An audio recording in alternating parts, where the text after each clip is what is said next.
95% of AI initiatives never make it out of prototype. Not because the technology isn't good enough, but because organisations haven't figured out how to govern it. My guest today has. Matthias Biehl is a strategist at IBM and one of the clearest thinkers I've come across on what it actually takes to put AI agents into production. Let's get into it. Thanks for having me, John. Great to be here. So what I see around the globe is that companies try to figure out how to really leverage agentic AI, to leverage AI in general. And this usually comes as a mandate from the top level management. From the top of the organization, they hear things like, we want to become an agentic enterprise where there are agents working next to every employee. So you will have, as an employee, an agent as a colleague, and this is going through all the departments in the organization. There will be agents working everywhere. Right, so that's the vision that these leaders are communicating. And then the burden is on the IT teams to figure out how do we make this actually work. And when we talk to these IT teams in organizations globally, they tell us, yeah, we make big progress, great progress on our AI prototypes. And we built some internal use cases, internal prototypes within our organization. And even at IBM, we do this. Right, so we have an Ask HR agent that works in the HR department, and you can ask this agent simple questions about HR, like how many vacation days do I have left over for this year? And it will answer you correctly, and that's great. But what's missing is we don't close the gap between these prototypes and internal implementations and mainstream adoption, productive use cases on critical customer-facing applications. That's what we don't do, but that's what we have to do if we want to realize all these productivity gains that the top-level management wants to realize. Right? Efficiency is at that place. So why don't we do it? And there's a lot of studies that basically show us that this is happening around the globe. So there is, for example, from MIT, NADA, the study that shows that 95% of all AI initiatives fail, right? And they say fail when they stay in prototype land and they don't go into production.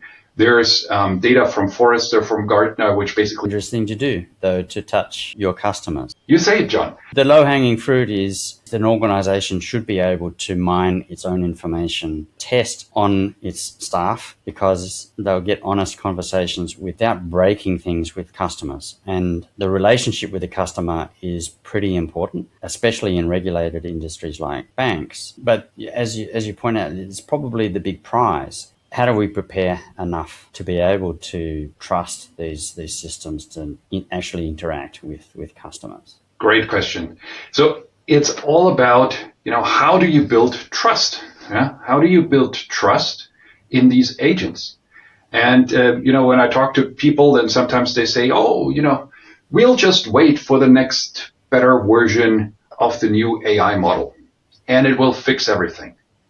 But that's not really it, right? So trust is not really created with just the next iteration of the same AI model that works with the same technologies. We need to have something else, something in addition. The better AI models will help us with one aspect, better answers, less hallucination, but they don't help us with actually the trust. So that an AI agent can't go rogue and just overwrite something, delete something, and do what it shouldn't do.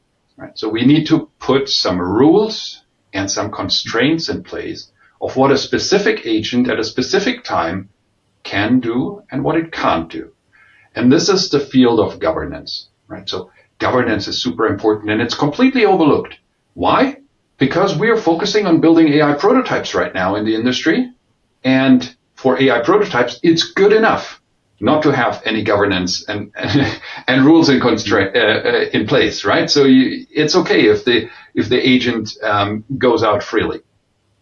But once you want to move into production, it's absolutely necessary to put some constraints and some governance in place. Governance means different things to different people. At a high level, it's about making it easy to do the right thing and hard to do the wrong thing. But traditional governance is built on deterministic rules, and AI agents are generative by design. So can you actually apply deterministic governance to a generative agent, or do you need something fundamentally different? That's a great question. So in order to come to an answer here, let's move step by step, right? So let's first look at what an AI agent actually is. And then we can maybe figure out how we can constrain it and what are the control points in this AI agent that we need to kind of lock down and that we enforce governance on. So an AI agent, in my perspective, from my perspective, has three characteristics. The first characteristic is it is intelligent. Okay, intelligent. And the second one is it has some unique skills and it can act on these skills. So skills can also mean knowledge, and acting means based on the knowledge, it can do something. It can change its environment. And the third one is an AI agent can collaborate with other AI agents. Okay, so these are characteristics, high level, conceptual. How do we put this in practice? What are the appropriate IT components that would realize these characteristics? Right, so there is a means-ends relationship. So what are the means for these ends? So the means would be for intelligence. It would be LLMs or other AI models. Right, so that's a component of an agent. The second one, the skills and the ability to act. Well, it needs to act in its specific environment. It needs to act in its data and IT environment that it's in. So that's basically the IT landscape, the enterprise IT landscape of the specific company that the agent is deployed in. So it needs to integrate into those specific systems that this organization has. So this can be, of course, via lots of different protocols. MCP protocol is the main protocol of how the agent interfaces with those systems. And most of these systems that are in place for several years already maybe don't speak natively the MCP protocol, the Model Context Protocol. So they need to translate from the Model Context Protocol into something that they already know. So for example, into APIs. Lots of companies have built huge API landscape to reach all kinds of enterprise systems. So this is the basis of kind of this middle pillar, this second pillar, skills and the ability to act. And the third pillar would then be realized by A2A, the agent-to-agent protocol, where an agent can find other agents to collaborate with, right? What are the specific skills that other agents have? And then also being able to hand off a subtask to another agent, wait for that result to come back and integrate it into a holistic solution, right? So this collaboration piece basically means that agents work in teams. Just like humans with very specialized knowledge work in teams to solve complex tasks that a single worker cannot kind of solve on its own, agents with very specialized and deep knowledge will collaborate with other AI agents that are specialists to solve real-world problems. So now that we know these three components, IT components of AI agents, we can now think about how do we actually govern those. So what you're describing is layered governance, the same logic we use in cybersecurity with defense in depth. Even without a bad actor in the picture, you're putting guardrails at every point in the chain as the agent reaches deeper into your systems and data. For LLMs, you can reach with a REST API. That's what the agent typically does. So you can put some control point in between the agent and it reaching those LLMs. And that's typically some form of a gateway. You need a specific form of gateway. So you probably have API gateways that expose your enterprise functionality, which are not 100% what you would put there. The agent doesn't go in an endless loop and just hammers out the same question without creating any value, just spending more and more tokens. You want to avoid that. So that's what the gateway for the first component is for, the LLM gateway. Second, you need to have an MCP gateway. So that's your control point for reaching into the enterprise. It is basically enforcing policies in just the same way as for an API gateway. So there is rate limiting, there's quota, there's security, there's authentication, authorization. All of these things need to be enforced on that gateway when the agent tries to reach into your enterprise IT landscape. And for A2A, the same is true here. You want to enforce some rules for which agent is allowed to talk to which other agent, which agents are allowed to collaborate on which matter, right? So basically, you enforce on the components your rules and constraints in order to realize governance. Where do you see organizations drawing the line between using an agent and sticking with a deterministic workflow?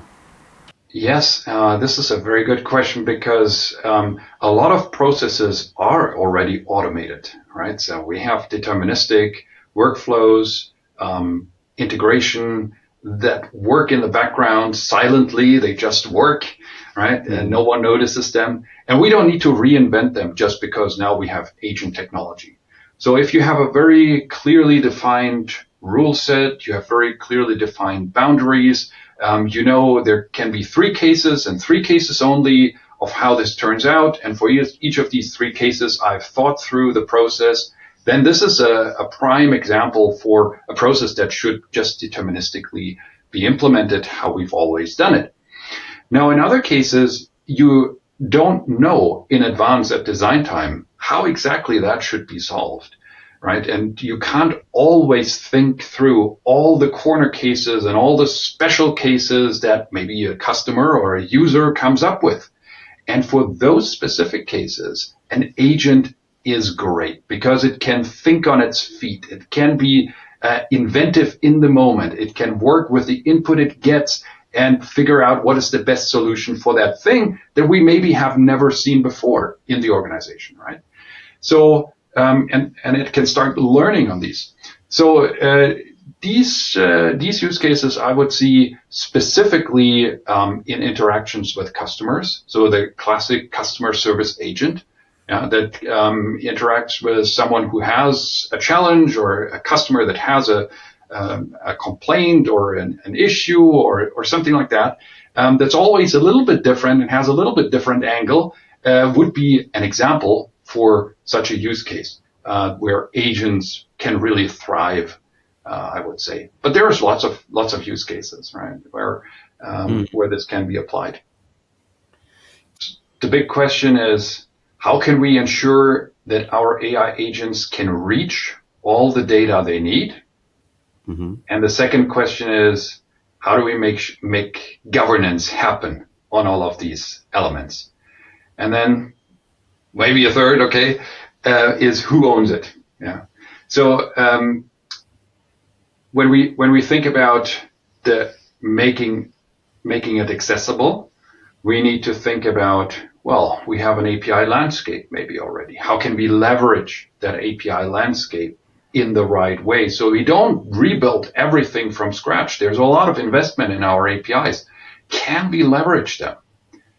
Shall we transform every REST API that we have built into an MCP endpoint?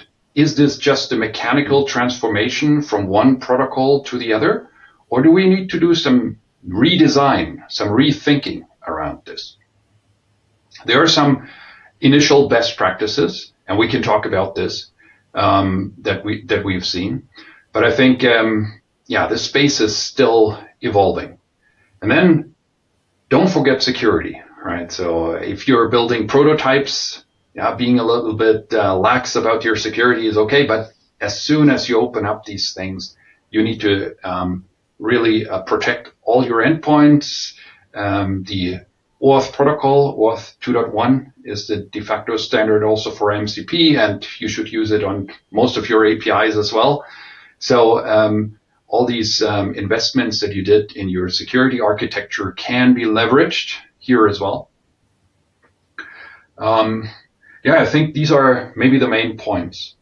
And if you're then interested into best practices around which APIs should I actually build MCP endpoints for, then I usually invite people to say, are all your APIs really the same? Right? If you look at your API landscape, are they all the same? And I usually try to let people classify their landscape into 3 categories. The first category is those system APIs that just are there to reach into existing systems and take out whatever is there, without applying any business rules or anything on it. It's just making it available in the API space. The second type of APIs that I see is then business APIs or process APIs. They implement a specific process that exists at that enterprise. So they contain a lot of business logic. And then there's a third type of API, which is basically creating new variants of those process APIs, the second type, for specific clients, right? So some clients might be able to see certain fields. Let's say you have a customer API, and then there is one use case where you need the birthday of the customer. And there's another use case where it is, for some compliance reasons, not allowed to have the birthday. You would create a new variant of your existing API, not rebuild everything from scratch, but build a new variant. So that's 2 different experience API for the same underlying customer API.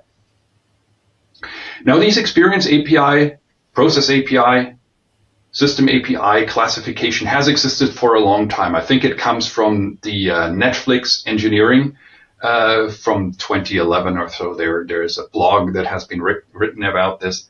So this has been around for a while, and I think we can still apply it with a slight adaptation. So instead of saying, oh, this is an experience API, I would now say this experience API, this top-level API that creates variants for different users or different consumers, that's now a context API, right? Because these APIs will be used in the context of an AI agent to provide the business and enterprise data context to those AI agents. And we are now moving into an era where we are needing to think about, how do I design context for AI agents? And MCP, endpoints, APIs are going to be the building blocks for the context that those AI agents will need to use. And it's on us to do that for each and every enterprise, because we all have different systems, we all have different APIs, we all have different contexts and different agents. So it's not something that a vendor can fix for all. It's something that needs to happen in each and every organization. And vendors, of course, put systems in place now for companies, for enterprises to realize this. So you need to now look at things like an MCP endpoint, like an MCP gateway where your MCP endpoints run on. You need to look into, how can I protect my LLM connections? So that would be the LLM gateway and my A2A gateway. And in general, the API gateways and API management evolve now into AI management, right? So all these different types of gateways will now become available. And maybe I'll leave it at that. But yeah. Matthias presented at API Days Singapore earlier this year. If you want to go deeper on any of what he's covered today, that's a great place to start. We'll be back at API Days Singapore in 2027, and I'll put the link in the description below. Matthias, that framework, intelligence, skills, collaboration, and a governance layer at each point, is exactly the kind of structured thinking that's missing from much of the AI conversation right now. Everyone is building prototypes. Very few are asking what it actually takes to trust one of these agents with a real customer. Really appreciate the conversation. My pleasure. Thank you, John. If you're working through that question in your organization, drop a comment below. And if this was useful, subscribe. We do these conversations with technology leaders across Asia Pacific regularly. I'm John Scheel. This is The Loop Asia.